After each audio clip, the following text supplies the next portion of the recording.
Chào cả nhà, đứng kế bên Khanh đây là chiếc xe Hyundai Accent 2021 phiên bản 1.4 AT, còn gọi là phiên bản Accent 1.4 tiêu chuẩn số tự động. Thì hôm nay Khanh sẽ gửi đến cho cả nhà mình hướng dẫn sử dụng chiếc xe này dành cho những khách hàng đã nhận xe và mua xe của đại lý Khanh. Đầu tiên, Khanh xin phép giới thiệu qua về phần tổng thể, chiều dài, chiều rộng và những cái trang bị có trên chiếc xe này. Còn quý vị và các bạn mua xe về thì có thể thay đổi, nâng cấp, nó sẽ khác chút xíu, có thêm một số tính năng mà trong video này Khanh hướng dẫn thì chiếc xe nguyên bản tiêu chuẩn nó sẽ không có. Khanh xin phép chia sẻ thêm. Về phần đầu xe, đây là cụm đèn là đèn gương cầu và có mở rộng góc chiếu. Khi các bạn đánh lái qua trái thì nó sẽ có một cái đèn ở phía trong. Đây, cái đèn ở phía trong nó sẽ sáng lên giúp cho mình mở rộng góc chiếu bên trái. Các bạn đánh lái qua phải thì cái đèn này nó nằm bên phải, nó sẽ mở rộng, nó sáng ra. Nhưng cái đèn gương cầu này hiện tại là nó đang là đèn halogen. Thì đối với nhu cầu của gia đình mình có nhu cầu nâng cấp lên thì những chiếc xe, một số anh chị mua tại đại lý Khanh, đèn này không còn đèn halogen nữa mà nó là đèn LED công suất cao, cho cái ánh sáng rất là sáng khi các bạn đi ban đêm. Hoặc là một số có anh chị là chịu chơi hơn thì mình có thể nâng cấp lên cả đèn laser, có độ chiếu xa lên đến khoảng 1000 m. Rồi khi mà mình nâng cấp lên đèn thì những anh chị mua xe thường hay thắc mắc là có đăng kiểm được hay không, có đảm bảo đúng tiêu chuẩn được hay không và có được bảo hành hay không. Là Khanh xin phép trả lời làm tại đại lý Khanh vẫn bình thường, vẫn đạt tiêu chuẩn hết. Mọi người cứ yên tâm khi sử dụng xe nha. Rồi về cái phần đèn cản. Đèn cản thì hiện tại là nó là đèn gương cầu nhưng nó cũng là đèn halogen. Halogen có nghĩa là ánh sáng màu vàng á. Halogen là ánh sáng màu vàng nha. Thì nó cũng chỉ có mức độ ánh sáng ở mức độ tương đối thôi. Thì gia đình mình cũng có thể nâng cấp lên là gọi là đèn bi gầm để cho mình có một cái ánh sáng tốt hơn khi mình đi ban đêm. Rồi thì các bạn cũng đừng có lấy làm lạ là mỗi chiếc xe đi ra thì nó phải giống nhau. Dạ không thể nào giống nhau được, mỗi chiếc xe có mỗi trang bị thì nó sẽ khác nhau chút xíu. Kế đến, Khanh xin phép giới thiệu bên hông của chiếc xe. Hông của chiếc xe là bộ mâm và bộ vỏ thì nó vẫn như cái xe phiên bản 2020, cũng là cái mâm 15 inch 185/65 R15. Và hiện tại là nó vẫn chưa có chiếc cảm biến áp suất lớp. Thì một số anh chị là mua xe tại chỗ Khanh để chọn cái option nâng cấp cảm biến áp suất lớp thì mình sẽ nâng cấp cảm biến áp suất lớp thẳng vào màn hình trung tâm táp lô luôn, hoặc là một cái màn hình rời, tùy theo cách mình chọn. Nếu mà thẳng vào màn hình trong táp lô thì nó sẽ là gọi là hàng đi theo xe, thì nó sẽ đắt tiền hơn chút xíu so với một cái màn hình rời xài năng lượng mặt trời. Cái này là tùy thuộc vào nhu cầu của từng gia đình. Xe của mình được trang bị là gương gập điện, chỉnh điện và tích hợp đèn báo rẽ. Nhưng đối với cái phiên bản 2021 này thì sẽ có thêm chức năng là sấy mặt gương. Tức là cái phần mặt gương này khi gia đình mình đi ban đêm á thì nó sẽ sấy sáng, nó sẽ sấy lên và phần mặt gương này nó sẽ trong vắt luôn. Các bạn sẽ không bị mờ cái phần gương. Đây là một cái nâng cấp rất là đáng giá dành cho chiếc xe Accent 2021 này. Và nó có trên phiên bản số sàn bản đủ, số tự động bản tiêu chuẩn và số tự động bản full. 3 phiên bản này sẽ có nha. Còn phiên bản số sàn tiêu chuẩn thì nó sẽ không có chức năng này. Một số anh chị mua xe tại chỗ Khanh sẽ có option nâng cấp lên, đó là hệ thống cảnh báo điểm mù và cảnh báo phương tiện cắt ngang. Nó sẽ có một cái đèn trên phần gương này, sẽ giúp cho mình là những cái phương tiện chạy song song chiếc xe mà các bạn không quan sát được trên phần gương thì nó sẽ cảnh báo đèn.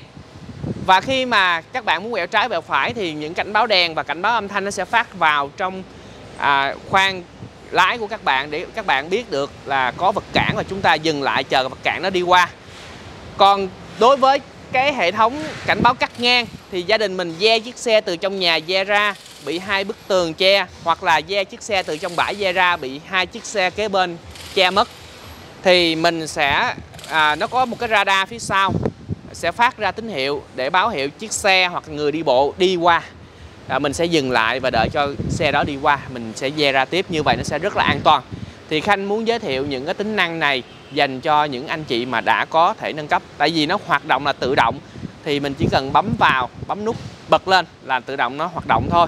Thì nó cũng không phải là cài đặt gì hết, đại lý đã cân chỉnh cho mình rồi, mình không cần phải suy nghĩ và chỉ cần thưởng thức thôi. Đối với cái phần tay nắm cửa, các bạn nhìn thấy là nó có một cái nút bấm màu đen. Cái nút bấm này là để ra vào trong xe, và chìa khóa thời điểm này các bạn chỉ cần để trên người thôi. Chúng ta không cần bấm trên chìa khóa. Và khi đi ra ngoài các bạn đóng cửa lại. Đây, mình muốn lóc cửa thì mình bấm vào một cái thì nó sẽ lóc cửa. Khi đi đến gần chiếc xe các bạn bấm vào một cái thì mình mở lóc cửa thôi, chứ không cần phải bấm trên chiếc chìa khóa. Nhưng một số anh chị mua xe tại chỗ Khanh sẽ có thêm một chức năng nữa, đó là gập gương và lên kính tự động. Khi các bạn bấm lóc cửa lại, cái phần gương hậu này nó sẽ tự động xếp lại nếu các bạn chưa bấm xếp. 4 cánh kiến cửa này chưa chạy lên thì nó sẽ tự động chạy lên luôn khi các bạn bấm lóc cửa lại. Như vậy khi mà gia đình mình ngồi quán cà phê, các bạn chỉ cần nhìn thấy gương hậu xếp lại, chắc chắn 100% chiếc xe của các bạn đã được lóc cửa, và 100% 4 cánh kiến cửa này tự động nó chạy lên luôn. Các bạn không cần phải nhớ, tại vì đó là một tính năng rất là hữu ích và rất là an toàn khi mà mình sử dụng một chiếc ô tô. Mình thường hay bị là não cá vàng, tức là mình hay bị quên á. Bản thân Khanh cũng hay bị quên. Nhiều khi chạy chiếc xe rồi cái mình hạ kính xuống để mình ve, cuối cùng là mình quên kéo kính lên. Và nhiều khi trời mưa nó lọt vào, hoặc là các bạn quên hở kính, các bạn để đồ laptop, để tiền trong xe thì mình sẽ bị mất. Đó là một tính năng rất là an toàn và rất là hữu dụng khi các bạn sử dụng một chiếc ô tô. Ngay cái tại tay nắm cửa nó có một cái lỗ để các bạn bỏ chiếc chìa khóa cơ vào. Thì trên cái chiếc chìa khóa của mình thì nó sẽ có cái chiếc chìa khóa cơ ở phía sau. Đây, để Khanh mở, các bạn gạt ra thì nó sẽ có chiếc chìa khóa cơ để các bạn vào trong xe, phòng có trường hợp là cái remote của các bạn hết pin. Và khi mà remote của các bạn, xe của các bạn đã được mở cửa rồi, đây chúng ta sẽ đưa vào chìa khóa đây, các bạn mở ra, đây mở ra. Và các bạn lưu ý là nếu mà các bạn lóc bằng remote mà các bạn mở bằng chìa khóa cơ, có nghĩa là hệ thống chống trộm nó sẽ hiểu là xe này đang bị trộm thì nó sẽ hú lên. Đây các bạn nhớ, đây hú lên giống vậy. Và các bạn chỉ cần bấm mở lóc trên cái remote, chúng ta chỉ cần thao tác một trong hai nút này là tự động nó tắt thôi. Hoặc các bạn vào trong xe, thì các bạn đề lên là nó sẽ hết. Trong trường hợp cái remote này mà hết pin thì các bạn vào trong xe, các bạn để cái remote này ngay chân nút đề Start Stop như Khanh đây. Đây mời các bạn tham khảo nha. Em ra sao? Dòng.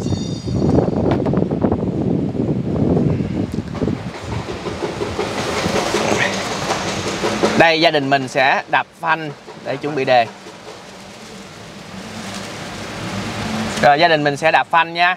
Và đây là chiếc chìa khóa của xe nè, mình sẽ để nút Start Stop này và mình ấn vào thì chiếc xe nó sẽ đề lên thôi. Như vậy thì mình sẽ nổ máy được xe, nhưng các bạn chạy thì nó sẽ báo cái tín hiệu là trong xe không có chìa khóa. Trong xe không có chìa khóa nha. Đây, Cannot Detect.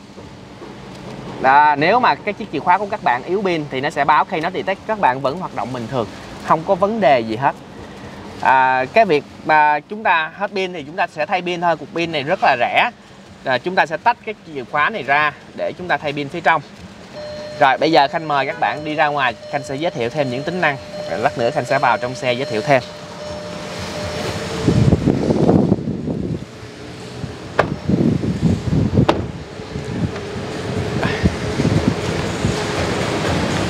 Đối với xe mẫu 2021 này thì sẽ có thêm một tính năng nữa rất là hay trên chiếc chìa khóa của mình. Khanh giới thiệu, đây là tính năng đề nổ từ xa và được trang bị sẵn trên chiếc chìa khóa 2021. Đối với những chiếc xe 2020, 2019, 2018, nếu quý khách hàng có nhu cầu nâng lên đề nổ từ xa vẫn nâng cấp được. Và những chiếc xe khác, Khanh ví dụ Elantra, Kona, Santa Fe, Tucson, i10, nếu tất cả quý khách hàng mình thích chức năng đề nổ từ xa, hoàn toàn có thể nâng cấp được thêm như cái chiếc xe 2021 này để mình trải nghiệm tính năng mới. Một tính năng rất là hay khi các bạn đậu chiếc xe dưới trời nắng mà các bạn đề nổ lên thì mình chỉ vào thưởng thức thôi, lúc đó máy lạnh nó đã lạnh rồi. Và Khanh sẽ đề thử cho các bạn xem nha.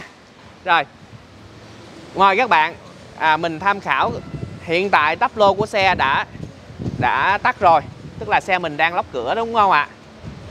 Rồi. Để thao tác được chức năng là đề nổ từ xa thì các bạn phải bấm lóc cửa. Đây, bấm lóc cửa. Rồi. Và chúng ta đè giữ nút hold đến khi nào nó nổ máy. Các bạn thấy không ạ? Nó nổ máy rồi đó. Rồi. Thì khi mà nổ máy thì cái phần đồng hồ táp lô này nó sẽ sáng lên để báo hiệu cho các bạn biết là chiếc xe của mình nó đang nổ máy. Sau khi nổ máy xong thì các bạn phải có chiếc chìa khóa này trên người các bạn mới vào trong xe được. Giả sử bây giờ Khanh bỏ chiếc chìa khóa này ra. Đây, Khanh bỏ ra. Khanh muốn vào trong xe vào cũng không được các bạn. Vào cũng không được. Và giả sử cái khiếng này nó đang bị hở giống như vậy. Nếu các bạn trong trường hợp không gắn lốc, không gắn gập gương và lên kính tự động thì cái khiếng này nó đang hở đúng không ạ? Các bạn có mở tay, mở rộng ra thì ở phía trong nó cũng tự động tắt máy. Nó không có hoạt động nữa. Tự động tắt máy luôn các bạn.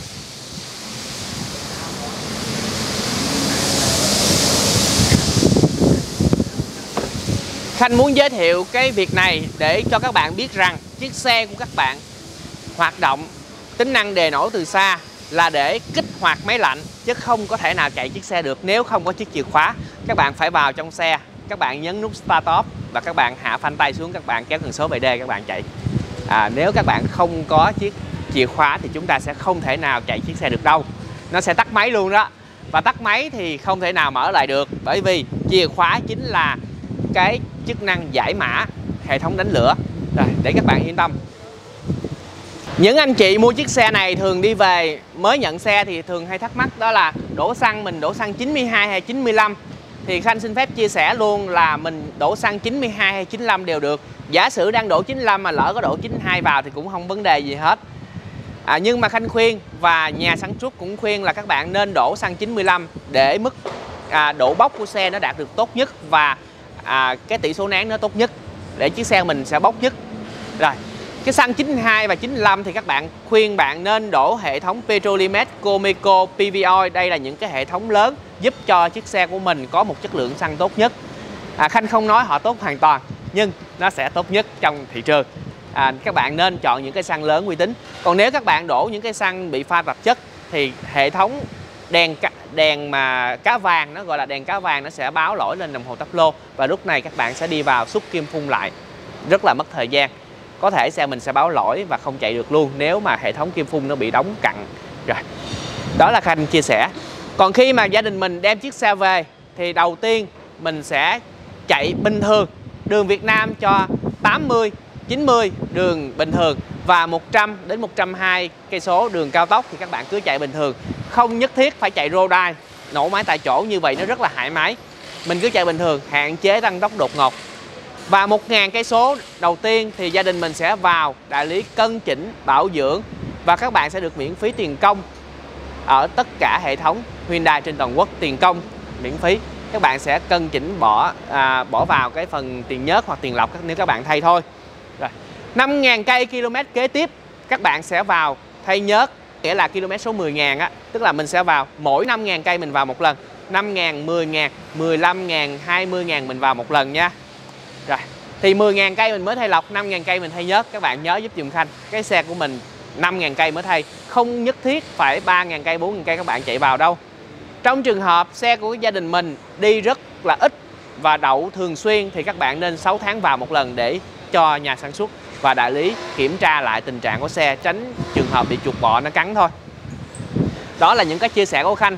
Còn về tiêu hao nhiên liệu trên chiếc xe này thì nhà sản xuất họ công bố hiện tại là nếu mà gia đình mình đi đường trường thì nó khoảng 4 lít chính. Còn nếu gia đình mình đi đường thành phố thì nó khoảng 8,5 lít. Nhưng thực tế các bạn chạy nó sẽ hao hơn khoảng nửa lít đến 1 lít 100 cây trên cho 100 cây số. Như vậy thì nếu mà với mức tiêu hao nhiên liệu như vậy, các bạn chia ra gia đình mình đi một năm khoảng 10.000 cây số, tức là một tháng khoảng 1.000 cây thì các bạn chi phí cho chiếc xe này nó rơi vào khoảng 2,5 triệu đến 3 triệu bao gồm tiền xăng, tiền đậu xe. Nếu gia đình mình đi chiếc xe này khoảng 20.000 cây số một tháng thì nó rơi vào khoảng chi phí khoảng 4 triệu đến 4,5 triệu gồm tiền đậu xe, tiền xăng, tiền bãi, tiền bảo dưỡng. Đó là những cái mà Khanh chia sẻ để các bạn hình dung được một chiếc xe của mình cần phải có những chi phí gì. Rồi bây giờ quay lại câu chuyện hướng dẫn sử dụng tiếp.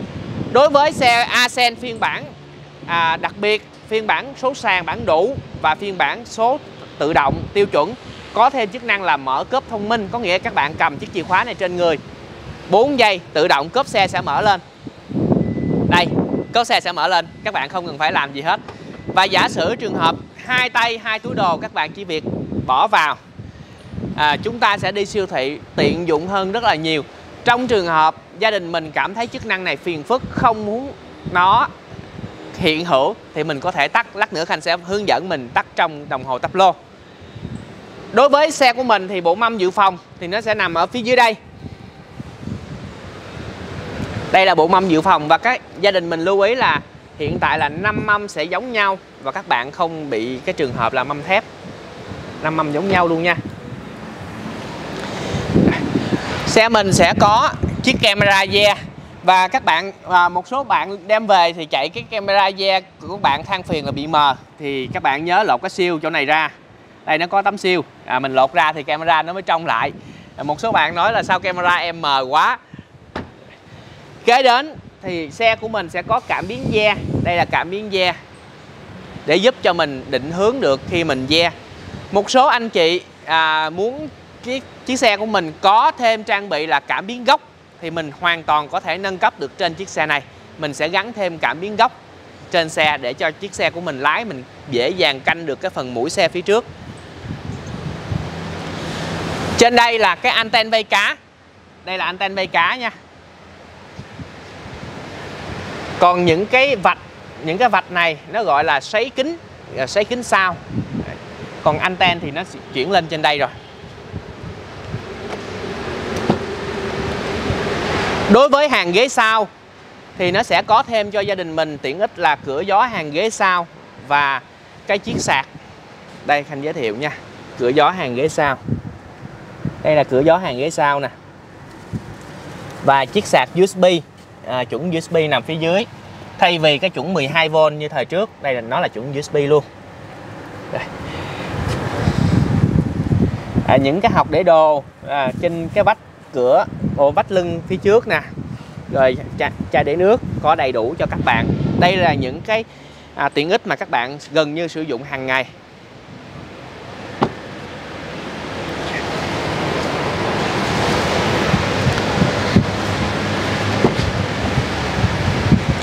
Đối với cái hàng ghế phía trước thì nó sẽ có cái hộc phụ, và trong cái hộc phụ này thì nó sẽ có thêm cho mình là cái cửa gió của máy lạnh, giúp cho các bạn bỏ chai nước vào nó sẽ lạnh hơn.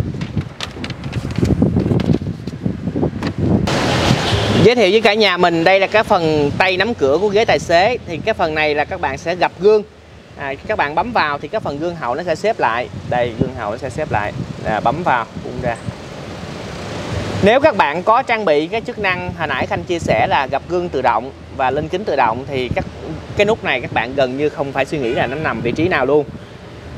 Phần phía dưới đây, đây là L là chỉnh cái lồng gương, tức là cái phần mặt gương bên trái. R là chỉnh mặt gương bên phải. Và ở phía dưới đây là chỉnh mặt gương 4 chiều.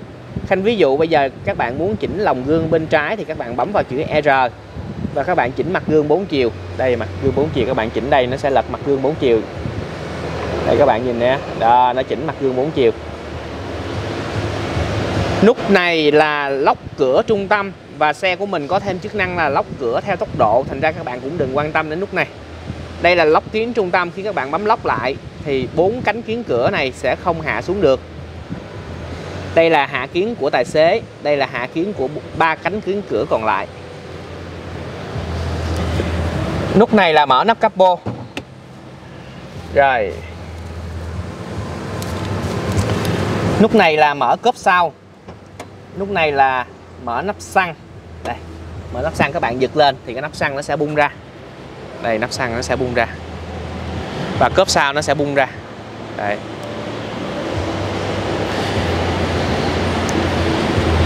Xe mình có đầy đủ những tính năng an toàn là cân bằng điện tử, khởi hành ngang dốc, kiểm soát lực kéo. Khởi hành ngang dốc có nghĩa là khi các bạn đậu ngang dốc cầu, các bạn dỡ chân phanh lên thì xe mình sẽ không bị trôi ra sau. Đây là một trong những cái bài thi khởi hành ngang dốc, đậu dừng ngay dốc cầu mà các bạn phải vượt qua khi mà thi bằng lái. Nếu có chiếc xe này thì các bạn sẽ không bao giờ bị rớt. Nút này là chỉnh sáng tối của đồng hồ táp lô. Đây, chỉnh sáng tối, đây các bạn bấm vào nha. Đây các bạn nhìn vào nè, đó, nó sẽ chỉnh sáng tối. Đó. Chỉnh sáng tối của đồng hồ táp lô, các bạn thấy nó nhảy số không ạ?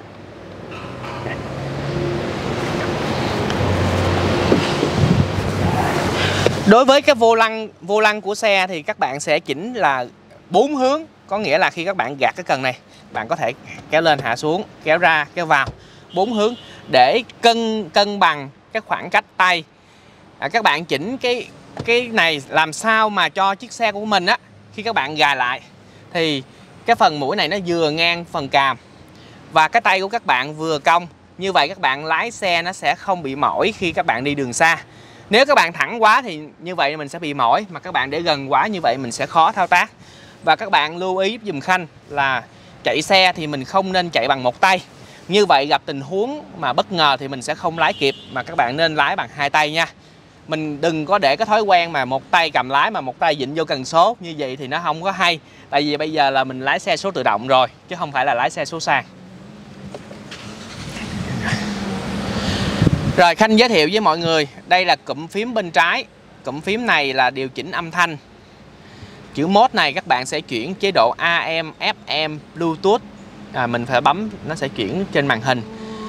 Rồi volume lớn nhỏ, đây lớn thì cộng lên. Còn các bạn muốn tắt âm thanh đi thì các bạn nhấn thẳng vào. Nó là chữ mute đó, là tiếng Việt mình gọi là mute đó, còn tiếng Anh nó gọi là mute. Rồi. Nút này là ra lệnh bằng giọng nói. Từ chối cuộc gọi, nghe cuộc gọi, đồng ý nghe cuộc gọi khi các bạn kết nối Bluetooth hoặc Android Auto hoặc Apple CarPlay. Nút bên đây là các bạn bấm vào hiển thị màn hình đa thông tin trên đồng hồ táp lô. Chúng ta di chuyển của màn hình đa thông tin và chúng ta đồng ý thì khi Khanh bấm vào nút này, cái màn hình đa thông tin nó sẽ hiện ra ở trong đây. Đây các bạn xem nha. Hồi nãy Khanh có giới thiệu cho mình một chức năng đó là tự động mở cốp sau, mà một số anh chị không thích thì chúng ta sẽ bấm xuống chữ đo rồi bấm OK. Chúng ta sẽ bấm xuống tiếp chữ Max Truck, chúng ta bấm bỏ tích, bấm trở ra thì nó sẽ bỏ đi chức năng tự động mở cốp sau. Đèn báo phanh tay. Hiện tại là chiếc xe của mình là nó hiển thị là màu sắc rồi. Các bạn biết là cái vị trí cốp nào mở, nó đang bị mở cửa nè, mở cửa bên trái nè, cái cốp sau nè, cốp trước nè. Nhiệt độ bên ngoài là 32 độ C, số km đi được là 9 cây số. Tất cả những cái xe đi về đều có số km 678, 789. Cái này là do di chuyển xe và nhà máy nó phải test thử chiếc xe trước khi ra dây chuyền để giao tới tay khách hàng. Việc có cây số trên đồng hồ táp lô là chuyện hoàn toàn bình thường các bạn nha. Đây là báo tín hiệu khi các bạn quên đeo dây đai an toàn. Đây là đồng hồ vòng tua, đồng hồ nhiệt độ của các bạn ở đây và đồng hồ xăng của các bạn ở đây. Đây là đồng hồ xăng. Vị trí số và báo số km còn lại đi được tương ứng với lượng xăng còn trong xe, là cái hình cái dấu km nè. Các bạn đổ xăng vào thì nó sẽ báo km trên đây. Đối với xe của mình được trang bị là hệ thống đèn là đèn auto tự động. Đây các bạn nhìn thấy chữ auto không ạ? Đây chữ auto, các bạn chỉ cần dặn lên đến chữ auto là được. Thì khi vào tối tự động bật, khi ra sáng tự động tắt. Các bạn không cần phải suy nghĩ ra đèn mình nó bật hay tắt, là tự động mọi thứ nó làm. Rồi nếu mà các bạn không thích auto thì các bạn có thể để lên chế độ tay. Cái này là DMI nè, dặn lên nữa thì nó sẽ ra chế độ là mở tay. Rồi, nhưng Khanh khuyên các bạn nên để auto để ban đêm các bạn không bị quên và bị cảnh sát giao thông phạt đó nếu quên đèn. Còn cái phần phía dưới là đèn cản, nếu các bạn bật tắt thì chúng ta sẽ bấm bật tắt. Đây, bật tắt đèn cản. Gạt qua trái là xi nhan trái, đẩy lên là xi nhan phải. Nếu các bạn muốn pha gọi là đá pha, tức là đèn xi nhan mà đèn pha mà giữ tạm thời á, thì các bạn bấm vào. Đó. Còn nếu các bạn muốn đèn pha mà giữ luôn thì chúng ta gạt ra sau. Đó, thì nó sẽ giữ luôn và nó sẽ hiện ra cái đèn màu hồng trên đồng hồ táp lô cho các bạn. Kế đến ở bên phải, đây là cái gạt mưa tự động. Thì các bạn sẽ để chữ auto, chúng ta sẽ gạt đến chữ auto. Đây, gạt đến chữ auto. Và trong đồng hồ ở đây thì nó sẽ cũng hiện ra chữ auto cho các bạn luôn. Đây Khanh gạt nha. Đây, các bạn sẽ gạt lên chữ auto nè. Rồi cái cây chính giữa nó là chỉnh độ nhạy. Khi các bạn chỉnh cao nhất thì mưa nhỏ nó cũng gạt. Mưa lớn thì nó sẽ gạt nhanh hơn. Giới thiệu với cả nhà mình, đây là cái phần táp lô của chiếc xe Hyundai Accent thế hệ mới. Thì đây là một trong những cái màn hình to nhất trong phân khúc B. Đối với màn hình của mình, lúc nãy Khanh có chia sẻ về chức năng là camera rear xoay theo góc lái. Khi các bạn đánh lái qua trái nó sẽ xoay qua trái, đánh lái qua phải nó sẽ xoay qua phải, giúp cho mình dễ dàng biết được cái phần đuôi xe sẽ vào cái khu vực nào khi các bạn muốn ve. Và các bạn sẽ không bao giờ bị quên là khi tắt máy cái bánh xe phía trước của các bạn bị xéo, bởi vì các bạn sẽ điều chỉnh thẳng trước khi các bạn tắt máy rồi. Đó là những cái tiện ích dành cho chiếc xe của mình. Nhà sản xuất họ trang bị sẵn cho các bạn chiếc bản đồ dẫn đường và có cảnh báo tốc độ. Đường bao nhiêu, đường của các bạn đang đi 60, 70, 80 nó sẽ báo hiện lên đồng hồ này, báo hiện lên màn hình này để cho các bạn biết được là các bạn chạy tốc độ nào nó vừa phải. Nhưng đối với một số anh chị muốn cao cấp hơn thì mình có thể sử dụng thêm chức năng là Android Auto và Apple CarPlay trên chiếc xe này. Và mình có sẵn kết nối Android Auto, Apple CarPlay. Android Auto các bạn bấm vào chữ Android Auto. Thì đối với kết nối Android Auto thì các bạn sẽ có những cái chức năng như cái điện thoại của mình. Đó là bản đồ Google Maps, Zing MP3, nhạc của tôi, vân vân. Những cái ứng dụng nào các bạn thích các bạn cứ đem vào. Thành ví dụ giống như YouTube các bạn cũng có thể đem vào. Chúng ta sẽ xem, sử dụng dữ liệu. Các bạn lưu ý là yêu cầu điện thoại của các bạn phải kết nối 3G nha. Nếu mà các bạn có thể sử dụng bản đồ Google Maps. Rồi các bạn có thể là đối với Google Maps thì như tất cả những cái video Khanh chia sẻ và Khanh rất là thích chức năng trên đây, đó là ra lệnh bằng giọng nói. Ok Google, dẫn đường đến chợ Bến Thành. Khi các bạn lái một chiếc ô tô thì các bạn chỉ việc tập trung và lái, chỉ cần ra lệnh bằng giọng nói thôi. Các bạn không cần phải bấm vào màn hình, như vậy nó sẽ rất là mất tập trung và không an toàn. Đây là những tính năng rất là hữu ích và các bạn có thể ra lệnh bằng tiếng Việt. Một cái rất là hay khi các bạn sử dụng một chiếc ô tô. Ngoài ra đối với bản đồ Google Maps này, các bạn biết được thời gian đến, số km của các bạn đi và các bạn biết được đường có kẹt xe hay không kẹt xe. Đây, Khanh giới thiệu cho các bạn, đây là những cái màu đỏ nè, những cái màu đỏ này nè. Đó, các bạn thấy không ạ? Những cái màu đỏ này là đường nó đang kẹt, gọi là rất là kẹt. Mà các bạn đi vào đây thì nó gọi là chỉ có nước là ngồi chờ cười thôi luôn á. Rồi, đó là những cái mà Khanh chia sẻ để cho các bạn sử dụng. Hồi nãy là YouTube thì các bạn, nếu mà các bạn có những cái dữ liệu 3G tốt nha.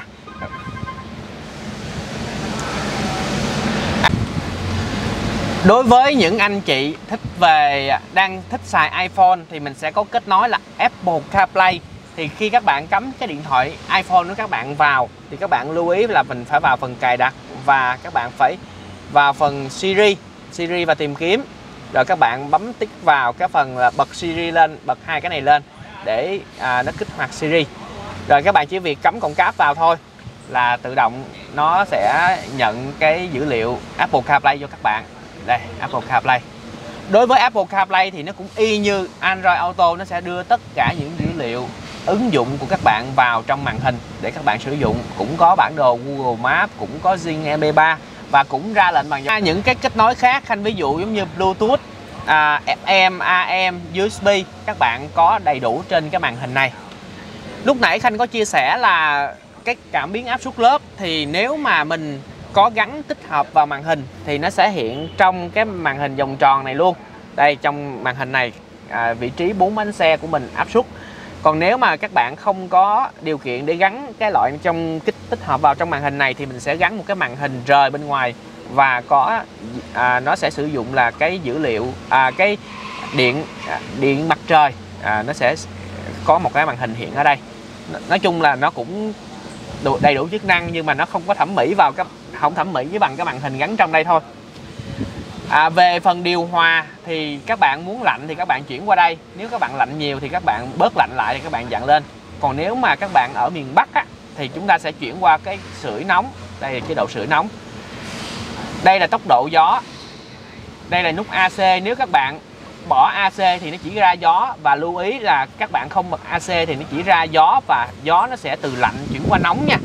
Tại vì nó sẽ lấy cái gió từ trong máy lấy ra thì nó sẽ không có lạnh, tại vì cái lốc lạnh nó không kích hoạt, bắt buộc các bạn phải bấm AC. Đây là đang lấy gió trong, nếu các bạn bấm tắt nó đi thì nó sẽ mặc nhiên lấy gió ngoài. Thì lấy gió ngoài thì không khí nó sẽ tươi, nhưng đổi lại khi đi qua những cái chỗ mà bị mùi, bị khói, bị bụi, bị hôi thì nó sẽ đi vào trong xe luôn. Cái chiếc xe này có thêm so với lại cái chiếc xe của 2020, đó là chức năng sấy kính. Thì các bạn muốn sấy kính phía sau và hai gương hậu thì các bạn bấm vào nút này thì nó sẽ sấy cái phần gương phía sau và hai gương hậu của các bạn. Các bạn nhớ nha, sấy gương hậu và sấy kính sau là chung luôn, và nó bấm vào nút này. Đây. Còn sấy kính trước thì các bạn chỉ cần chuyển qua, tại vì sấy kính trước nó sấy bằng gió chứ không phải là sấy bằng điện trở. Rồi về hộp số. Hộp số xe thì Khanh đã có một cái video clip rất là rõ về cái việc hướng dẫn sử dụng hộp số xe. Có thể đang chạy từ chữ D lên chữ N và lên thẳng chữ R luôn cũng được. Thì các bạn coi lại cái video này, nó sẽ chia sẻ rất là kỹ và rất là rõ. Ở đây thì Khanh sẽ chia sẻ nhanh thôi. Để đi từ chữ P qua cấp số khác thì bắt buộc các bạn phải bấm lẫy ở phía sau cái tần số nè, và các bạn đạp phanh thì nó mới đi qua được. Đầu tiên nó sẽ qua chữ R. N là số neutral, là tức là số trung gian. Các bạn chạy thì các bạn kéo xuống D và nhả ấp phanh từ từ là tự động xe chạy tới. Các bạn muốn nhanh thì các bạn đệm ga. Còn khi các bạn muốn chuyển qua chế độ số tay để vượt mặt thì các bạn kéo qua đây, kéo qua trái, các bạn trừ xuống một số thì nó sẽ chủ động vượt mặt chiếc xe phía trước, chủ động giảm một cấp số. Hoặc là để cho các bạn đi đường đèo, mình đi số tay, xe của mình là 6 số, các bạn lưu ý dùm Khanh. Còn chạy đường thành phố thì các bạn không cần quan tâm đến số tay đâu, cứ để D các bạn chạy thôi, nhẹ nhàng. Đậu đèn đỏ thì các bạn đá lên N. Đây, lỡ đá lên N thì nó hết cỡ thôi, chứ nó cũng không lên tới R đâu. Còn Khanh làm trong một cái video clip là chạy từ chữ N lên chữ R, là để cho các bạn hình dung được là cái hộp số của mình được thiết kế rất là bền, chứ các bạn không sử dụng cái này để phá nhà nha. Lưu ý, phá thì Khanh không có chịu trách nhiệm đâu.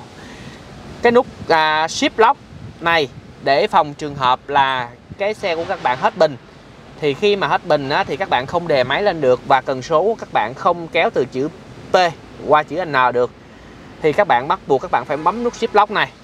Rồi các bạn bấm nút shift lock này, các bạn đẩy cần số lên xuống chữ N, thì lúc này các bạn sẽ đẩy chiếc xe vào trong lề. Các bạn nhớ giúp dùm Khanh nha, cái nút shift lock này phòng trường hợp là hộp số của chúng ta bị kẹt không di chuyển được, hoặc là xe hết pin. Đó. Bây giờ mình ra phía trước mình coi cái phần capo nó như thế nào nha. Khi các bạn nhận xe về nhà, thường các bạn đậu một chỗ, chúng ta sẽ dọc xe thì các bạn sẽ phát hiện ra một cái vũng nước. Đây, một cái vũng nước. Nó sẽ chảy từ trong xe chảy ra. Đây là nước máy lạnh chứ không phải là nước nó bị rò rỉ nha các bạn.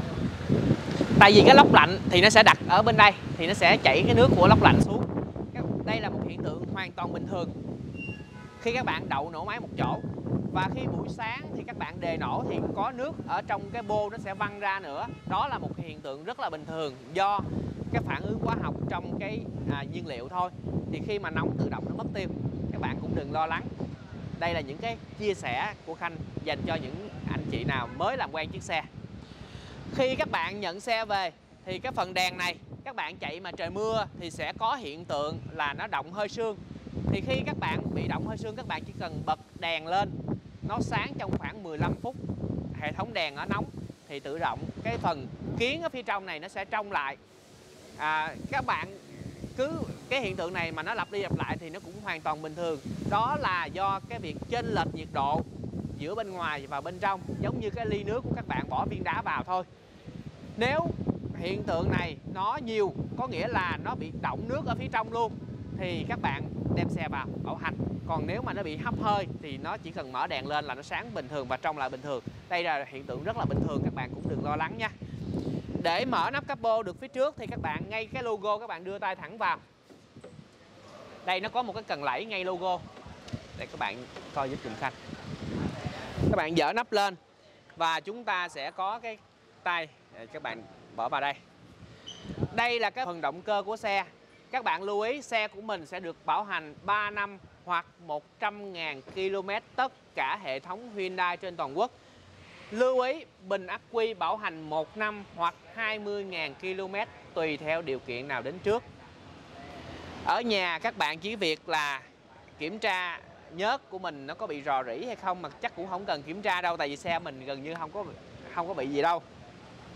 Các bạn lưu ý chỉ kiểm tra nước rửa kiến giùm Khanh, nếu mà hết thì các bạn châm vào, và để hết nước rửa kiến thì các bạn bấm xịt nó không ra thôi.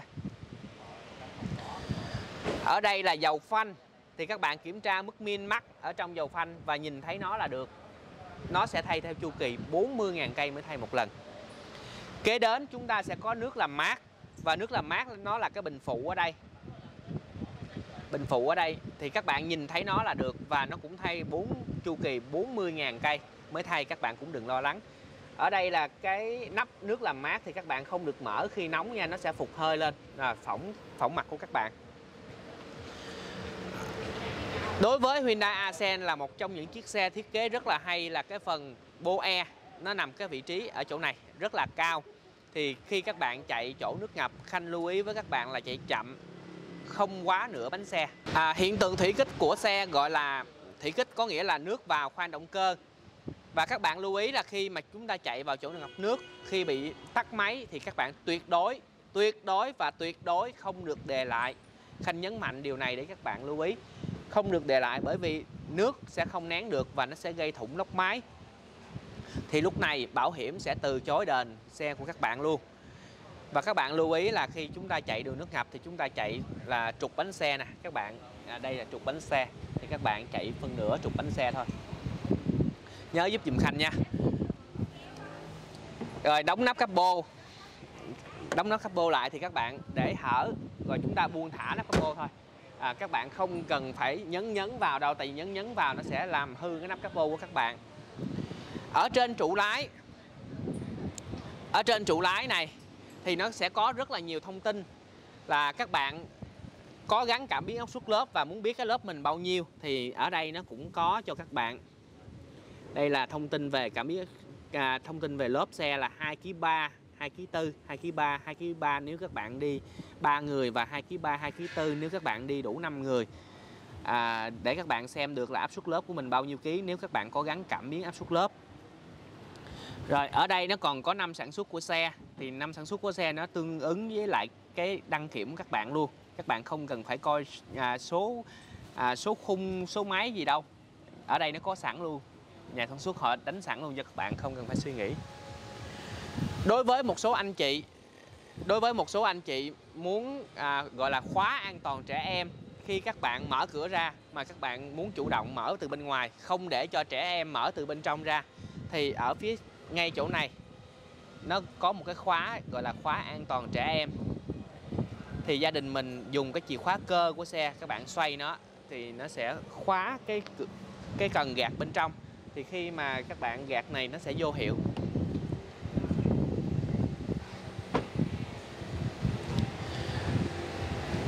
Trên đây thì Khanh đã giới thiệu xong những tính năng, những cách hướng dẫn sử dụng chiếc xe Hyundai Accent phiên bản AT tiêu chuẩn.